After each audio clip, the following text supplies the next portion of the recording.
60 বছরের বুড়া চাচা, এই চাচা এখনো 60 বছর ধরে হায়াত পাওয়ার পরও বিড়ি খান, সিগারেট খান।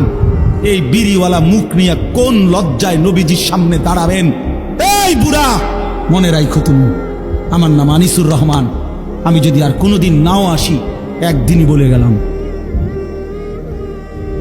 একদিনই বলে গেলাম।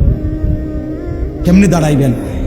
60 বছর বয়সেও বিড়ি খানা ছাড়তেন না, বুড়া হইয়া বাঁকা হইয়া গেলেন, শরীরের গিরাগাড়ি জোরাজারি সব ছেড়ে দিছে। অন টেলিভিশন চান, এখনো চা দোকানে বইয়া বেড়ি চান। ছি ছি ছি ছি, আমনের মতো নির্লজ্জ বেহায়া আল্লাহর জমিন আর কেউ নাই মিয়া। বেহায়া বুড়া মিয়া, বেহায়া তুমি মিয়া, বেহায়া বেটা। 60 বছর বয়সও যে নারী দেখে, ছবি দেখে, এবার আর গুনার বয়স 40 বছর। এবার কোনো ছোটখাটো হারামি না, ছোটখাটো ডাকাত না, শক্ত ডাকাত। এবার গুনা ফাইকা গেছে, একদম গুনা টাইট হয়ে গেছে।